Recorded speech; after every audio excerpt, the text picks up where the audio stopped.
인사하겠습니다. 잘 오셨습니다. 행복한 명절 보내세요.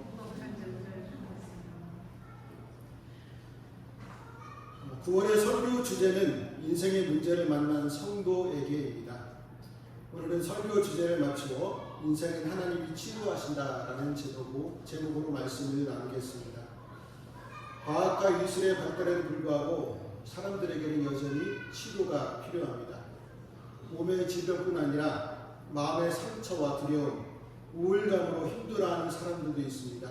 그만큼 정서적인 치유가 필요한 시대라는 것이죠.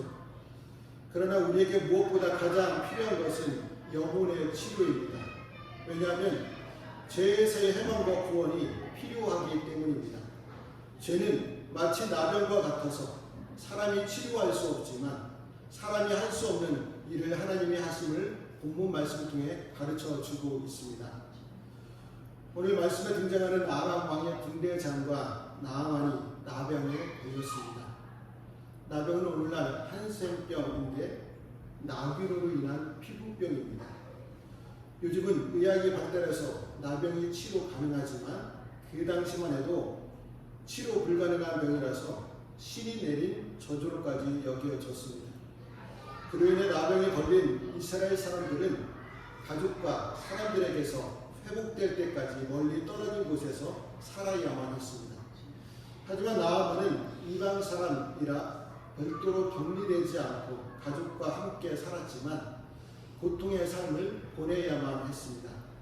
그런데 이스라엘에서 잡혀온 어린 소녀가 나아만의 아내에게 희망의 말을 전해줍니다. 어떤 희망의 말이었을까요? 3절에 있는 말씀을 같이 한번 읽어보겠습니다. 그의 여주인에게 이르되 우리 주인이 사마리아에 계신 선지자 앞에 계셨으면 좋겠나이다. 그가 그 나병을 고치리이다 하는지라. 아멘. 그러니까 주인 나아만이 사마리아에 계신 선지자 앞에 계셨으면 좋겠나이다. 그가 그 나병을 고치리이다 라는 희망의 말을 전해주게 되죠. 그러니까 나아만의 병을 고치고 이방 땅에 하나님의 이름을 알리는데 결정적인 역할을 한 사람은 이스라엘에서 포로로 잡혀간 어린 소녀였습니다. 그러니까 아람 사회에서 이스라엘 출신의 요즘을 얼마나 하찮게 여겼겠습니까? 그녀는 아람 사회에서 아무런 영향력도 미칠 수 없는 존재였습니다. 하지만 나아만 개인에게나 아람 나라에 매우 귀중한 존재였습니다. 여종인 어린 소녀는 하나님의 기적을 이루는 통로가 되었기 때문입니다. 그 이유는 크게 세 가지 점에서 생각해 볼 수 있습니다. 첫째로 여종은 선지자를 통해 일하시는 하나님에 대한 믿음이 있었습니다. 둘째로 그 주인에게 깊은 신뢰를 받을 만한 인격의 소유자였습니다. 그렇지 않았더라면 나아만의 아내가 믿기 힘든 여종의 말에 귀 기울이지 않았을 것입니다. 셋째로 여종은 자신이 믿는 바를 용기 있게 고백할 믿음과 주인에 대한 사랑이 있었습니다. 이처럼 성도가 세상을 위한 축복의 통로가 될 수 있는 비결은 굳건한 믿음, 신실한 삶, 전할 수 있는 용기, 영혼에 대한 사랑 때문입니다. 우리가 성도로서 세상적으로 볼 때 하찮게 보일지라도 사실은 이 세상 그 누구보다 고귀한 존재입니다. 세상이 인정하든 인정하지 않든 그것은 분명한 사실입니다. 왜 그럴까요? 우선 성도는 하나님 나라의 시민권자이기 때문입니다. 신약시대에 로마 시민권을 가진 사람은 어떤 나라의 권세자라도 함부로 할 수 없었습니다. 로마 시민을 좌우할 수 있는 사람은 오직 로마 황제뿐이었다는 것이죠. 지금도 세계 초강대국인 미국의 시민권자는 어느 나라도 함부로 대할 수 없습니다. 하물며 하나님 나라의 성도들은 이 세상 어떤 권세자보다 위대한 신분을 지닌 사람들입니다. 다음으로 성도들이 고귀한 까닭은 인생의 구원의 비밀과 지혜를 지닌 사람들이기 때문입니다.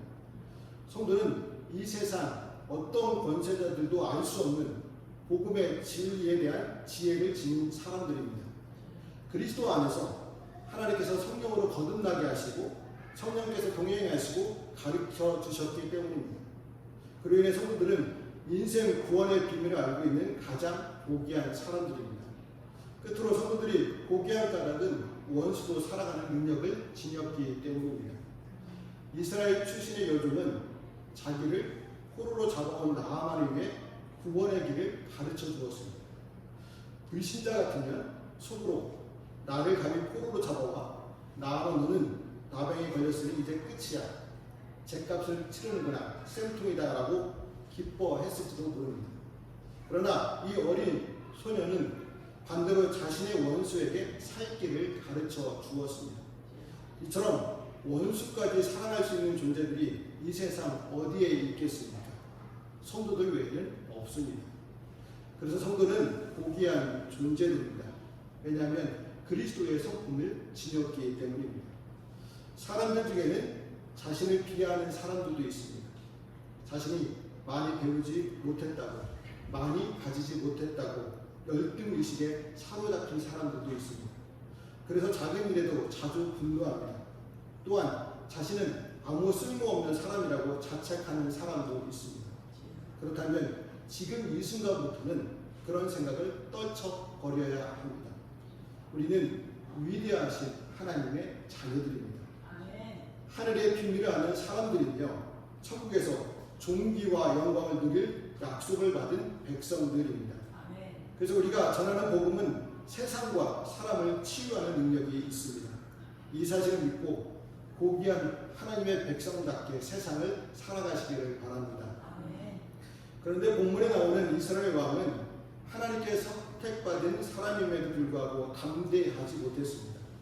그러니까 이스라엘 왕은 나아만의 나병을 고쳐달라는 아람 왕의 요청에 틈을 타서 자기와 더불어 시비하려는 것으로 오해했기 때문입니다. 불치병인 나병을 고쳐달라는 것은 상식적으로 말이 되지 않습니다. 그래서 이스라엘 왕은 아람 왕이 불가능한 요청으로 외교적 시비거리를 만들려 한다고 생각했던 것이죠.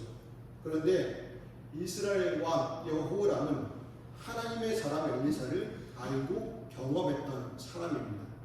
지난주에 말씀드렸던 것처럼 엘리사의 말대로 하나님의 놀라운 능력으로 모압과의 전쟁에서 승리하였습니다. 그런데도 엘리사를 기억하지 못하고 있었다는 것이죠. 여기서 우리는 여호람의 불신앙을 볼 수 있습니다. 그러나 확실한 것은 이스라엘에 끌려간 소녀는 선지자를 알았고 하나님의 치유를 믿었다는 것과 나아만은 여종으로부터 엘리사에 대한 소문을 들었을 뿐인데도 먼 길을 마다하지 않고 찾아왔다는 사실입니다. 그것도 빈손으로 오지 않고 예물을 바리바리 싸가지고 왔습니다. 물론 당시 나아만은 지푸라기도 잡고 싶은 심정이었겠지. 그래도 먼 나라 적대국인 이스라엘까지 어린 여종의 말만 듣고 찾아온다는 것은 쉬운 일이 아니었습니다. 그런데 그에 반해 이스라엘 왕은 믿음이 없었기에 아람 왕의 편지를 보고 낙심하여 옷을 찢었습니다. 이스라엘은 위기 앞에서 선지자를 통해 하나님의 뜻을 묻고 하나님의 역사를 강구할 수 있었습니다. 그러나 선지자는 잊힌 존재가 되고 말았습니다. 이스라엘의 진정한 문제는 나아만이 가져온 상황이 아니라 하나님과 그의 선지자를 보지 못하는 영적 어둠이었습니다. 우리도 마찬가지겠죠. 우리의 삶의 진정한 문제는 힘겨운 상황이 아닙니다. 그 문제를 가지고 하나님 앞에 나아가지 못하는 우리 자신의 어리석음이며 해결하시는 하나님을 신뢰하지 못하는 믿음 없음입니다. 이 세상을 살면서 가장 어려운 일이 무엇일까요? 가장 어려운 일은 믿는 일입니다. 여러분은 누군가를 잘 믿으시나요? 아니면 하나님을 전적으로 신뢰하시나요? 우리가 잘 아는 이런 이야기가 있습니다. 어느 신실한 크리스천이 험한 산을 등반하다가 미끄러져 낭떠러지에 떨어지게 되었습니다. 그러니까 떨어지면서 본능적으로 손을 허우적거리다가 바위 틈에 자라난 나뭇가지를 붙잡아 매달리게 되었습니다.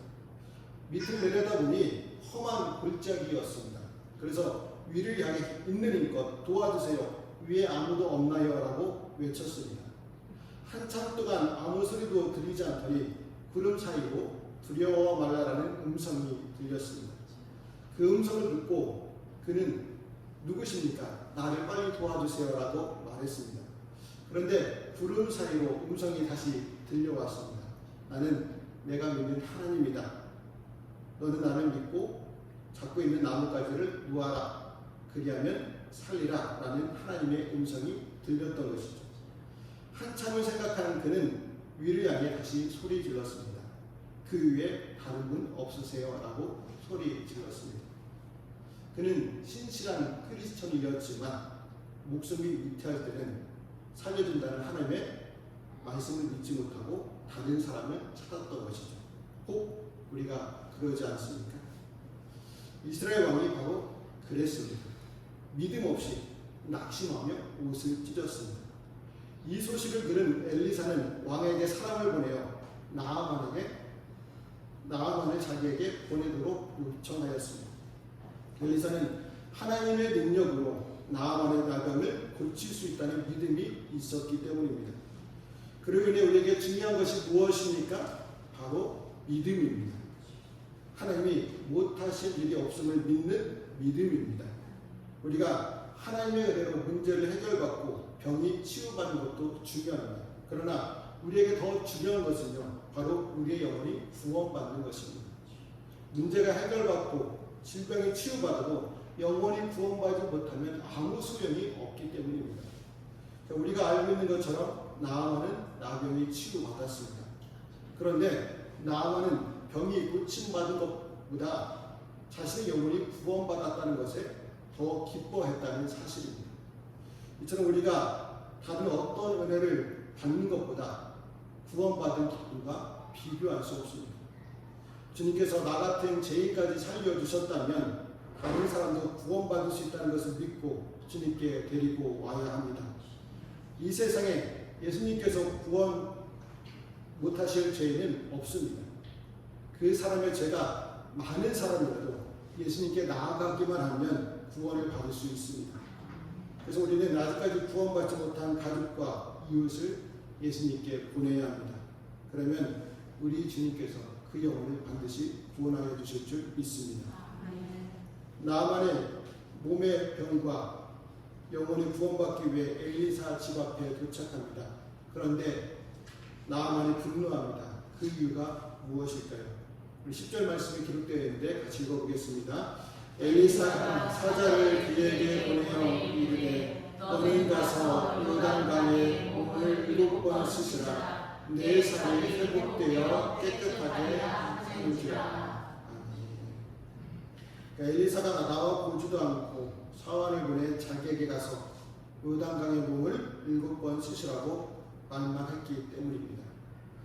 나아만은 엘리사가 직접 나와서 병을 고치기 위해 특별한 의식을 행할 것으로 예상하며 왔습니다. 왜냐하면 자신은 지금 몸으로는 환자로 왔지만 마음으로는 환자의 모습이 아닌 아람 총사령관으로 왔기 때문입니다. 그래서 몇 명의 신하들과 같이 온 것이 아니라 마병과 병거 부대의 호의를 받으며 엘리사에게 왔습니다.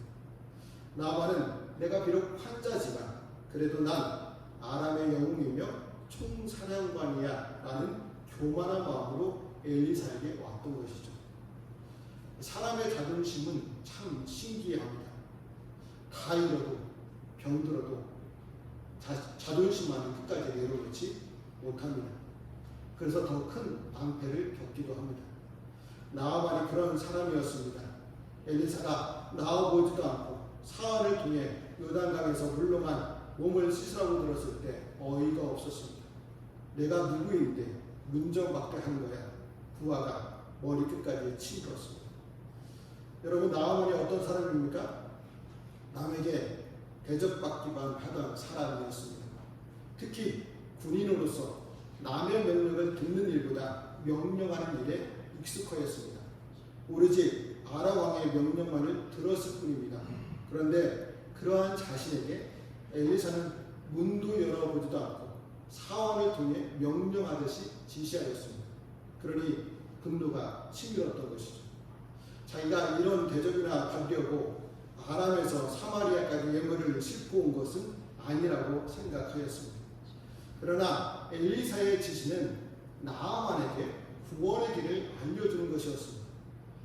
자신에게서 나병이 치유받을 수 있는 길을 제시하였습니다. 그래서 엘리사의 지시가 어떠하든지 자존심을 내려놓고 따라야 했습니다. 물론 엘리사가 그와 같이 지시한 것은 나아만의 순종 여부를 시험하기 위한 것이었습니다. 그런데 우리는 여기서 한 가지 생각해 볼 것이 있습니다. 그것은 엘리사가 왜 하필이면 요단강에서 씻으라고 지시하였다는 것입니다.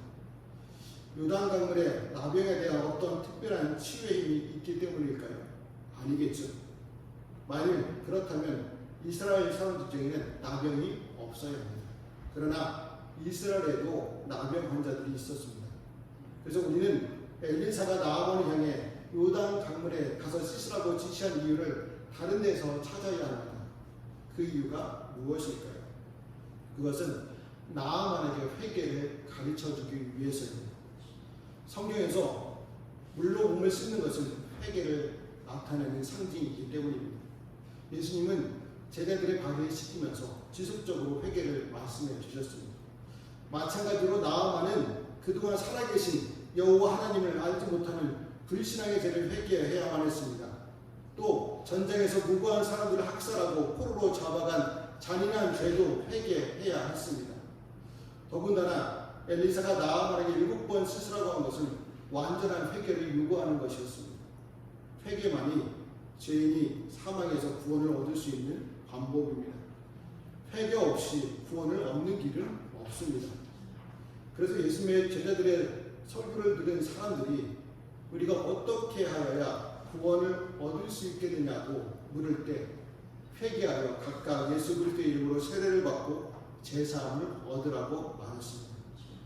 죄인이 구원에 이를 수 있는 다른 길은 회개밖에 없습니다. 그래서 우리는 아직까지 예수를 믿지 않는 사람들에게 회개하고 외쳐야 합니다. 회개를 외칠 때 엘리사가 나아몬부터 분노를 산 것처럼 다른 사람들로부터 분노를 살 수 있습니다. 사람들에게 너는 죄인이야, 빨리 회개해야 한다고 외친다면 그 소리를 듣는 사람은 내가 왜 죄인이야? 라고 하면서 화를 낼 수도 있겠죠. 우리도 자신이 죄인인 것을 알지만 누군가가 너는 죄인이야 라고 자주 말한다면 화가 나죠. 믿지 않는 사람들도 마찬가지입니다. 그러나 죄인이 구원을 얻을 수 있는 길은 다른 길이 없기에 상대방의 반응이 어떠하든지 회개부터 외쳐야 합니다. 나만은 이러한 사실을 몰랐기에 자기 나라에 있는 강들보다 못한 요단 강물에 몸을 씻는 건 전혀 효과 없는 처방이라고 생각했습니다. 그래서 나아만은 특별한 종교적 행위를 기대했던 것이죠.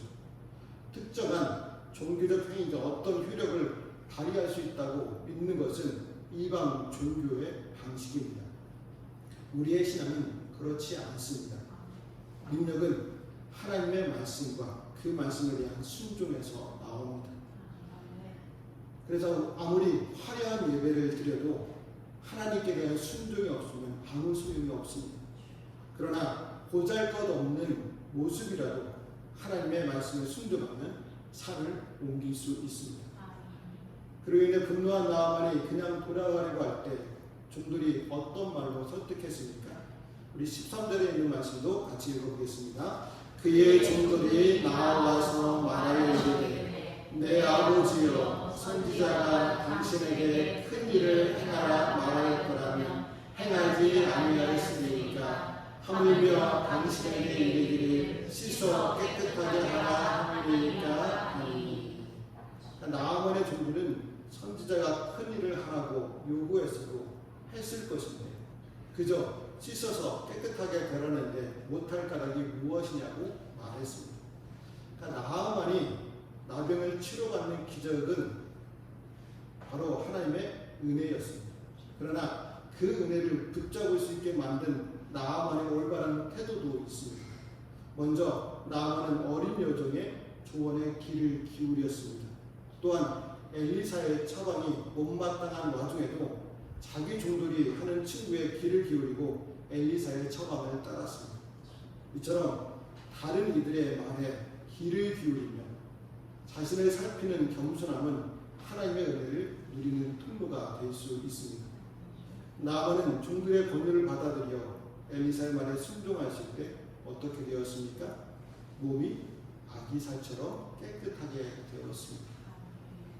하나님이 나아만에게 제시하신 조건은 오직 말씀 순종뿐이었습니다.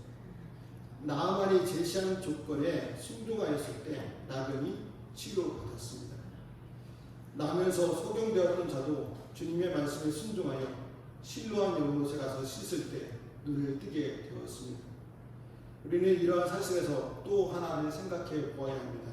그것은 하나님이 죄인들에게 제시한 구원의 조건입니다. 사람들은 흔히 생각하기를 구원에 이르기 위해서는 어떤 어려운 조건을 통과해야만 한다고 생각합니다. 실제로 다른 종교들을 보면 구원의 조건으로 매우 어려운 것을 제시하곤 하죠. 예를 들어 불교는 인간이 구원에 이르기 위해서는 끝없는 자기 수행과 선행을 쌓아야 한다고 가르쳐줍니다. 그러나 우리 하나님이 제시하신 구원의 조건은 단지 예수님을 구원자로 믿는 것밖에 없습니다. 요한복음 1장 12절에서 영접하는 자 곧 그 이름을 믿는 자들에게는 하나님의 자녀가 되는 권세를 주셨으니 라고 말씀하고 있고, 요한복음 3장 16절에서는 하나님의 세상을 이처럼 사랑하사 독생자를 주셨으니 이는 그를 믿는 자마다 멸망하지 않고 영생을 얻게 하려 하심이라 말씀했습니다. 또한 로마서 10장 9절에서 내가 만일 내 입으로 예수를 주로 시인하면 또 하나님께서 그를 죽은 자 가운데서 살리실 것을 내 마음에 믿으면 구원을 받으리라 말씀하고 있습니다. 구원의 조건은 단 하나이죠. 예수님을 구주로 믿는 것입니다. 참 쉽지 않습니까? 조건이 어려서 구원받지 못할 사람은 없습니다. 오히려 이 조건이 너무 쉽기 때문에 예수님을 믿지 못해서 구원받지 못하는 사람이 더 많습니다. 만일 하나님께서 구원의 조건으로 어려운 일을 제시하셨더라면 사람들은 그 일을 이루기 위해서 노력하였을 것입니다. 단지 소금과 빛처럼 살지 못하는 교회가 싫어서 믿지 않으려고 할 뿐입니다. 그러나 죄인이 스스로의 노력으로는 결단코 하나님이 원하시는 조건에 이를 수 없습니다.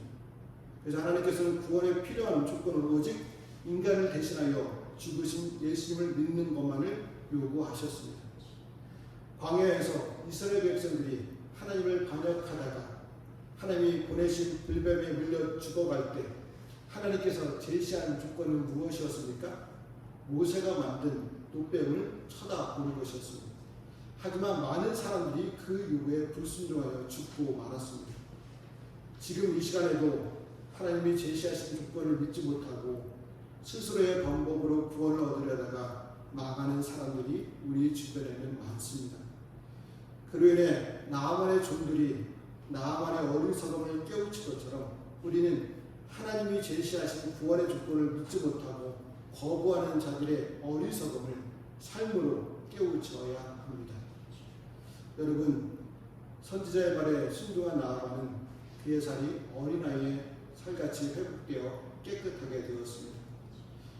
나아만의 불평은 상식적일 수 있지만 그 상식적인 생각에는 하나님의 기적이 임할 수 없었습니다.